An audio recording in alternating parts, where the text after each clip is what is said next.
Dan, here we are in the loft. Are you ready for some serious military with astounding facts? You are? Well, you better switch off because it's just me, just still on Stan. So Stan's got a bad back. Locked out the other day at work and I was getting out of my cycling lycra. You don't need to know the full story. But anyway, I'm feeling a bit delicate. So if you hear me grunting and as I'm moving around, picking things up, that's the reason why. This is like a redo video because I don't know if this is me Mosin again bayonet pointer. I've got a new addition to my helmet collection, and I only did this video not long ago, but I thought it would be important to point out the differences. So West Germany. Now, if you don't know anything about West German helmets or anything like that, hopefully after the end of this video you might be a bit wiser. So first of all, I haven't got the full collection of West German helmets in front of you, although it might look like I have. There's 4 there. But I will give you a sort of also honourable mentions, if you like. My good friend, Blitz1944, we were chatting the other day, and I was talking about West German helmets, and the subject came up that the Bundesgrenzschutz, the West German border guards. I do mention this in the other video. I'm not going to go too much into it. I'm just going to tell you the whys and wherefores. So straight after the war, they needed a border guard, and they'd be facing directly the East Germans. And I believe the reason behind they used old and reissued World War II Stahlhelms. I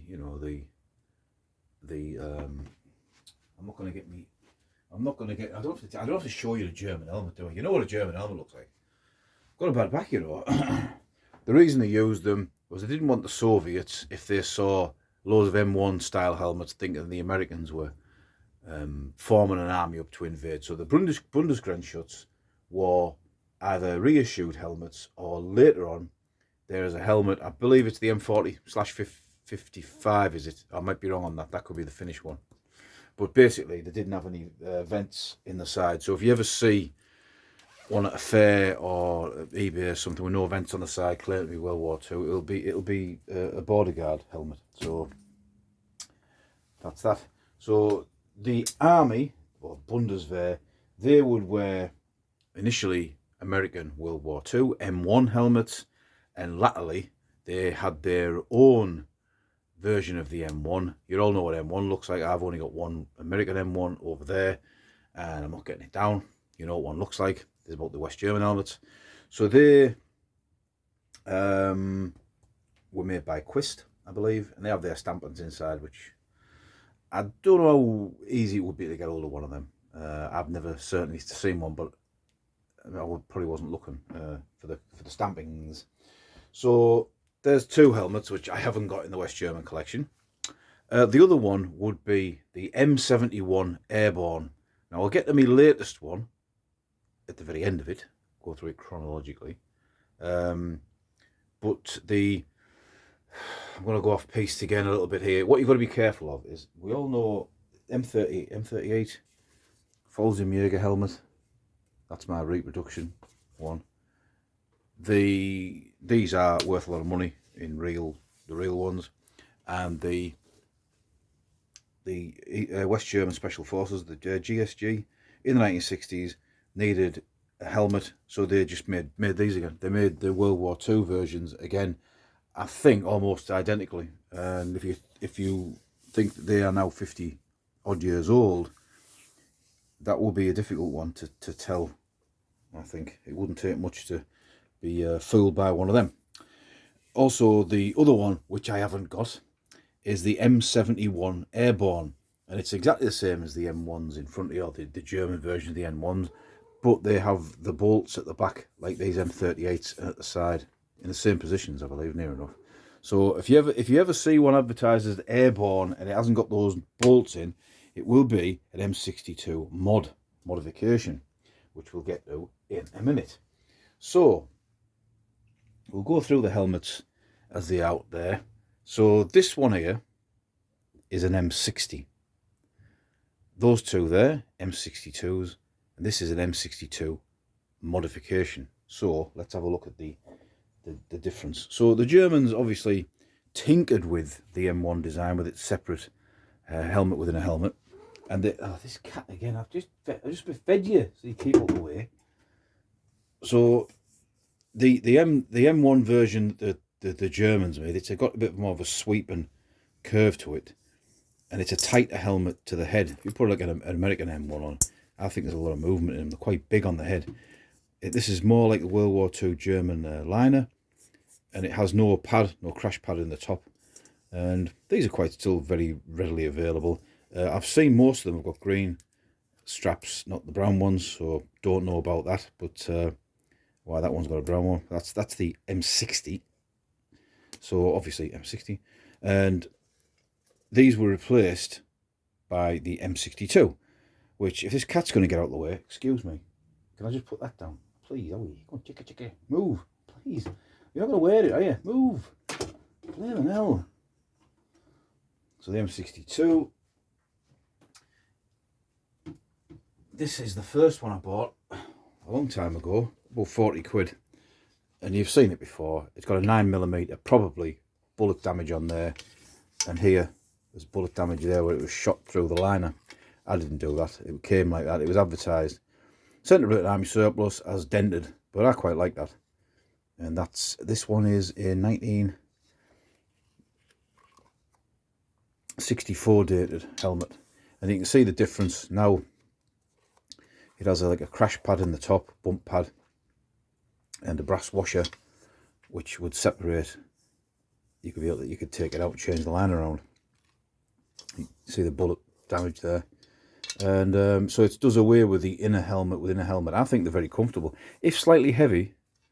Instructions in there of how to fit the helmet to your head. Put it on. And the next one is another M62.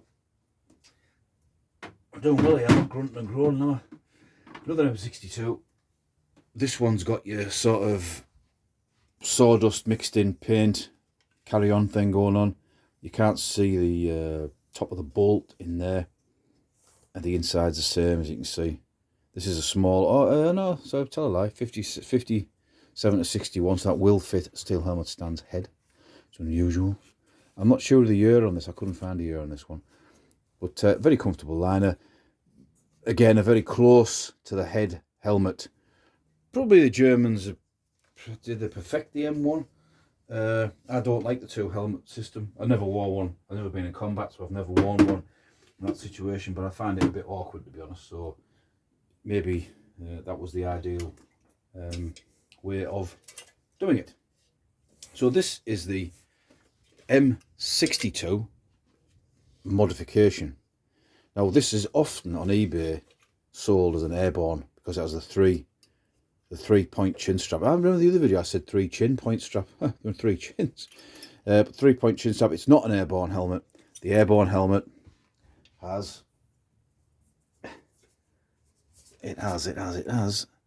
those bolts at the back. I think they're slightly bigger. They might be slightly bigger in diameter than the World War II one, but yeah. So any other difference? Again, I think it's maybe even more of a steep sweep down. Probably fleck tan camouflage cover will go on this. Again, similar setup inside. This does not fit me. 55, 57, and I think these are just old helmets that were modified to. I'm not 100% sure on that. And this was this has got the double the sort of explosive quick release one and the sealed one. Now the ingenious Germans as they are, it is actually sort of like a helmet cradle within a cradle, if you like, more like a hard hat to adjust it. You can pull that forward, you see, and there's a little knob. It doesn't wind in and wind out, it just loosens off and you manually adjust it, and it sits back in there like that. Very comfortable, tight little helmet to go on the head, and I bought it last week, 20 quid, that's all. So you do see these advertised on the likes of eBay quite a lot, and they are quite expensive. But if you're wanting to get into the West German helmets, it's not just as simple as you think. So initially, you've got your American M1, your West German M1 made by Quist, then you've got your M60, your M62, Again, both slightly different. That's got the sawdust mix. That's like a bit shinier. And then you've got your M62 modification. You've also got the Bundesgrenzschutz Stahlhelm style without the vent holes. You've got the GSG Fallschirmjäger type helmet. And then you've also got the M62 or M71 Airborne, which is like, it looks like an M62, but it has the bolts at the back like that, with like spanner bolts, I suppose, with a very similar chin strap system, but the line is different inside. It's a bit similar to those with like a little like crossover at the top. So hopefully that isn't just me 10 minutes talking rubbish. That hopefully you've got something from that. That if you are looking about, I have seen these for sale on eBay, £60, West German Airborne. They're not airborne unless they've got the bolts there at the back. These are just M62 mods, probably dating from around the early to mid 80s, and they were the last German steel helmet, or West German steel helmet, last German steel helmet used before they went over to the Schubert, I believe, in the probably just before the Berlin Wall came down. So if you do like, we'll have a little look, and we will try and bend over. Oh, I've got the right helmet here. If you like, these two helmets here, this is an M56-76, and that's your M62 mod. These are the two last steel helmets of a long line of German helmets that started in 1916 with the M16 German helmet. So that's the evolution, if you like. One's a sort of American, slightly modified, well, very modified copy of the American M1, and the other one's a dates from a World War II design that was never used by the Germans. So that's me. That's my video. So this is Stan, and I will see. Hang on a minute, what's going on here? I think my mate wants to be in on the picture. Are you getting up? There you go. There's the other one. Right, you've both been in it now. So this is Stan. Hey, are you going to say goodbye? And I'll see you.